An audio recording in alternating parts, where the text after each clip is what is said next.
બાબા રામદેવ પીર નકલંક નેજાધારી કેમ કહેવાય છે? સતયુગમાં શિવજીએ પાર્વતી, શક્તિ સાથે સનાતન ધર્મની સ્થાપના કરી હતી.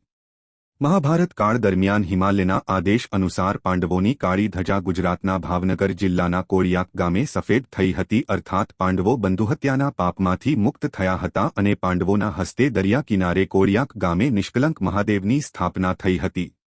શિવજીએ શરૂ કરેલો સનાતન ધર્મ બાબા રામદેવ પીર આગળ ધપાવ્યો હોવાથી બાબા રામદેવ પીરને શિવજીનું નિષ્કલંક બિરુદ અપાયું છે અને શિવજીના સનાતન ધર્મનો નેજો ધર્મની ધજા ફરકતી રાખી હોવાથી બાબા રામદેવ પીર નિષ્કલંક નકલંક નેજધારી કહેવાય છે. ગીતામાં ભગવાન શ્રીકૃષ્ણ સખા અર્જુનને સ્વધર્મની વાત કરે છે તે જ ધર્મ બાબા રામદેવ પીરે સમજાવ્યો હતો. ગીતાનો સ્વધર્મ એ જ રામદેવ પીરનો નિજ ધર્મ, જેને સંતો ભક્તો ભજનીકો કથાકારો નિજિયા ધર્મ નેજાર ધર્મ મહાપંથ કહે છે. નિજિયા ધર્મ એટલે નિજ સ્વ ને ઓળખવાનો જાણવાનો પિયહાણવાનો ધર્મ.